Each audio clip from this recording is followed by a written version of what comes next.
तो इससे पहले इन्होंने वो कोई इश्तिहार के अंदर चलवा के वीडियो तो शहबाज शरीफ के व्यूज भी बढ़ाए थे, जो अक़वाम मुत्तहिदा में तकरीर चली थी, उसके ऊपर बड़े लोग आके टॉक शोज में उछल उछल के बातें कर रहे हैं। तो वो इश्तिहार है, वो इश्तिहार के जरिए से किया गया। फिर भी इमरान खान साहब का मुकाबला नहीं कर पाए, उनसे कई गुना पीछे हैं, बहुत पीछे हैं अभी। अब नाज़रीन, इमरान खान साहब ने एक स्टेटमेंट भी दिया है, उनका स्टेटमेंट इंपॉर्टेंट है, जरा मैं आपको पढ़ के सुनाता हूं जो अहम चीजें उसकी। एक तो तोशाखाना केस के बारे में उन्होंने बात की कि बहुत तेजी से आगे बढ़ाया जा रहा है, और साथ उन्होंने कहा जी कि ये इसलिए किया जा रहा है कि इनके ऊपर फौरी तौर पर इनको सजा दी जाए, इमरान खान साहब को। दूसरा, झूठा मुकदमा साइफर केस, पाकिस्तान की तारीख का महंगा तरीन केस, और कौमी खजाने से अवाम के करोड़ों रुपए उसमें खर्च किए गए। हाई कोर्ट में जाके केस उड़ गया था। अल कादर यूनिवर्सिटी वाला केस बनाया गया, अब इसकी भी टकेगी औकात नहीं है। इमरान खान साहब ने बताया कि जनाब 10 माह गुजरने के बाद 16 अक्टूबर को इसकी समाअत मुकर्रर की गई है। तोशाखाना 2 में जज अर्जुमंद की जल्दबाजी का मकसद भी यही है कि पहले तोशाखाना 2 में सजा हो जाए और बाद में जनाब हाई कोर्ट से इमरान खान साहब फारिग हो जाए। कानून तोशाखाना से गाड़ियां घर में नहीं ले जाई जा सकती, मगर नवाज शरीफ ने खिलाफे कानून तोशाखाना से बुलेट प्रूफ मर्सिडीज निकलवाई। आसिफ जरदारी ने तोशाखाना से नाजायज तौर पर 3 गाड़ियां निकलवाई, और मरियम नवाज ने तोशाखाना से गाड़ी निकलवाने के बाद उसे टैक्स रिटर्न में दिखाया और ना कहीं डिक्लेयर किया। यह सब रिकॉर्ड का हिस्सा है। इन तीनों केसेस के नाकाबिले तरदीद सबूत मौजूद हैं, मगर इन तीनों के बजाय केसेस बना दिए, एक को सदर बना दिया, एक के भाई को वज़ीर आज़म बना दिया और एक को वज़ीर आला बना दिया। यह नाज़रीन पाकिस्तान में चल रहा है। जुल्फी बुखारी के बारे में इमरान खान साहब ने कहा क्योंकि अलकादा ट्रस्ट केस में वो झूठी गवाही से इनकार कर रहा है, तो उसका जनाब जायदाद उसकी नीलाम कर दी गई है। यह सियासी इंतकाम की बदतरीन मिसाल है। लाकानूनियत आसिम लॉ है। इस वक्त मुल्क में आसिम लॉ फैसलों की बुनियाद है कि इसके हक में या खिलाफ किए गए तो आपके साथ क्या सलूक रवा रखा जाएगा। यानी आसिम मुनीर के साथ है तो आपके साथ क्या होगा, आसिम मुनीर के हक में तो आपके साथ क्या होगा। जब आप आसिम लॉ के साथ होते हैं तो आप पर करामात होती हैं। आपका गंदम का इतना बड़ा स्कैंडल भी हो तो कोई पूछने वाला नहीं होता। आप तोशाखाना से गाड़ियां भी ले निकलते हैं तो आप पर कोई केस नहीं बनता। शुगर माफिया हो, लैंड माफिया हो, आसिम लॉ की छतरी तले हैं तो आप किसी कानून की पकड़ में नहीं आते। लेकिन अगर आप आसिम लॉ के खिलाफ जाते हैं तो आप पर बेबुनियाद मनगढ़ंत मुकदमात बन जाते हैं, जेलों में डाला जाता है। आप और आपके खानदान पर हर वो जुल्म किया जाता है जो इस मुल्क की तारीख में किसी के साथ नहीं हुआ। इसके बाद इमरान खान साहब ने पाकिस्तानियों को एक पैगाम दिया। उन्होंने कहा कि पाकिस्तानियों को यह पैगाम देना चाहता हूं कि पाकिस्तान में बुनियादी इखलाकी और अदालती इक़दार की धज्जियां बिखर गई हैं। अगर आप आज अपने हकूक और कानून की बालादस्ती के लिए नहीं उठेंगे तो आने वाला वक्त तबाहकुन होगा। नाइंसाफी और फसादियत के बाइस मईशत भी बुरी तरह मुतासिर होगी। पिछले 3 सालों में 30 लाख से ज्यादा पाकिस्तानी बैरून मुल्क जा चुके हैं। यह हुकूमत नाअहल है, गुर्बत की लकीर से नीचे लोग जा रहे हैं। हजरत अली का कौल है कि कुफर का निजाम चल सकता है मगर जुल्म का नहीं। हमें इस जुल्म के खिलाफ अपने और अपने मुल्क के बेहतर मुस्तकबिल के लिए खड़ा होना पड़ेगा। इसलिए पूरी कौम को पैगाम देता हूं कि तैयारी पकड़ें। यह इमरान खान साहब ने कहा। नाज़रीन, एक और बहुत इंपॉर्टेंट खबर मुझे पहले आपसे बात करनी थी लेकिन अब वो एंड में आपसे बात करता हूं। सेनेटर मुश्ताक साहब जिनका ताल्लुक जमात इस्लामी से था, वो स्मूथ फ्लोटेला का एक जो पूरा मिशन गया इसराइल का घेरा तोड़ने के लिए इमदादी सामान लेकर गजा की जानिब, वो उन कश्तियों में से एक कश्ती पर सवार थे। और ये लगभग कोई 50 से ज्यादा कश्तियां हैं जिनमें 46 ममालिक के लोग हैं, जो 497 की इनकी तादाद बताई जाती है। और ये सारे इमदादी कारकुन हैं, ह्यूमन राइट एक्टिविस्ट हैं।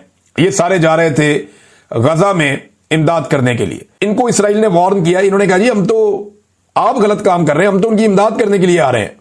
तो उसके बाद इसराइलियों ने इनके ऊपर अटैक किया है और अब जो मालूमात आ रही है उनके मुताबिक इन लोगों को गिरफ्तार कर लिया गया है।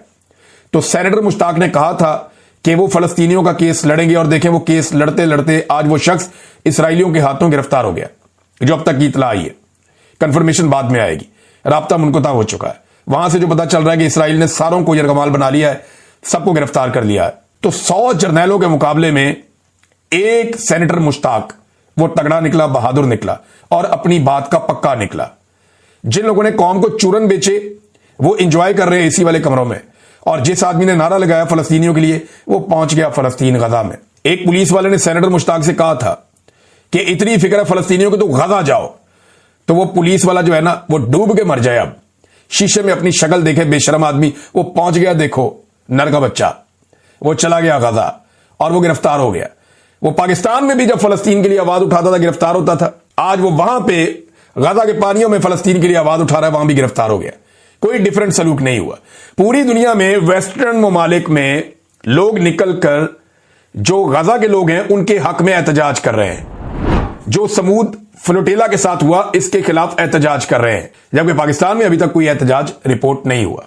पाकिस्तान में पाकिस्तानियों को निकलकर भरपूर आवाज उठानी चाहिए, लेकिन ये रिजीम बहुत मारता है, गिरफ्तार करता है, टॉर्चर करता है। पूरी दुनिया में ऐसे नहीं किया जाता मुजाहिरीन के साथ जो पाकिस्तान में किया जाता है अगर आप फलस्तीन के लिए आवाज उठाएं तो। क्योंकि पाकिस्तान का मौजूदा रिजीम ऐसा लगता है कि इसराइल और फलस्तीन को लेकर अपनी पॉलिसी को मुकम्मल तौर पर बदल चुका है। उसकी वजह यह है कि इमरान खान साहब को शुरू से आइडिया था कि उन्हें किन हालात से गुजरना पड़ेगा और उन्होंने उसकी तैयारी की है। बाकी लोग जो है उनके साथ जो सलूक हुआ, जिस माहौल में उन्हें रखा गया, लोग वॉशरूम्स का पानी पीते रहे और इसकी वजह से उन्हें हेपेटाइटिस और दिल के अमराज हुए हैं। ये 6 लोग हैं और छठा नौजवान इफ्तिखार जो है वो अब जांबहक हो गया है और ये जेल काट कर बाहर आते हैं, बीमार होते हैं और दुनिया से चले जाते हैं। इफ्तिखार साहब इनका इंतकाल हुआ, शेख लतीफ इनका इंतकाल हुआ, यूसुफ खान इनका इंतकाल हुआ, आबिद मसीह, नदीम और मुजाहिद शाह, ये वो 6 लोग हैं जो जेलों में बंद किए गए 9 मई के बाद और ये बीमारी की हालत में छूट कर बाहर आए। ये जो इफ्तिखार है ये तो बॉडी बिल्डर था, बड़ा मजबूत आदमी था, लेकिन जेल ने इसकी वो हालत की और जिस तरह के माहौल में इन्हें रखा गया कि ये भी इंतकाल कर गया है। अब ये लोगों का खून जो है इसके ऊपर ये रियासत खड़ी है, यानी जो ये हुकूमत बनाई गई है, हुकूमत की मैं बात कर रहा हूं, ये जो हुकूमत बनाई गई है ये लोगों के खून पे बनाई गई है और इसको तूल देने के लिए या इसको बचाने के लिए लगातार लोगों का खून बहाया जा रहा है और ऐसा ही हो रहा है। इंसाफ का कत्ल तो रोजाना की बुनियाद पे किया जाता है। अब नाज़रीन, एक तरफ ये लोग हैं जो कुर्बानियां दे रहे हैं, दूसरी तरफ वो लोग हैं जिन्होंने इन कुर्बानियों का फल हासिल किया और उनमें से बहुत सारे लोग जो हैं वो अब कॉम्प्रोमाइज होते चले जा रहे हैं। यानी जब दिल करता है इमरान खान का नाम लेकर वोट मांग लेते हैं और बाद में इमरान खान के नजरिए पे खड़े होने का हौसला वो साबित नहीं करते। इसमें साहिवाल से चौधरी उस्मान अली के बारे में खबर आ रही है और ये एक तस्वीर भी आ रही है कि मुबैना तौर पे इन्होंने मुस्लिम लीग नून में शमूलियत इख्तियार कर ली है। लेकिन आप जरा ये तस्वीर देखें, ये तस्वीर आपको वादे करके बताती है कि ये शख्स कुरान पाक सामने रखकर बैठा हुआ है और कुरान पाक पर हलफ ले रहा है और हलफ लेते हुए इसने कहा था कि मैं इमरान खान का वफादार रहूंगा, इमरान खान से वफादारी करूंगा, मैं इलेक्शन लड़ रहा हूं, इमरान खान को नहीं छोड़ूंगा। ये कुरान पाक के ऊपर इसने हलफ लिया और ये वीडियो इसने हल्के के तमाम व्हाट्सएप ग्रुप्स में डाली। लोगों तक जब ये वीडियो पहुंची तो उन्होंने कहा जी ठीक है, ये इमरान खान का वफादार आदमी है, इसको वोट डाल देते हैं। तो इमरान खान से वफादारी की बुनियाद पर और कुरान पाक पर हलफ लेने के बाद इसको वोट मिला है। और भी बहुत सारे लोग हैं, वो बेशुमार लोग हैं, यानी वो मुबारक जेब है, वो उसको भी ऐसे ही वोट मिला है और बहुत सारे लोगों ने इमरान खान का नाम ले लेकर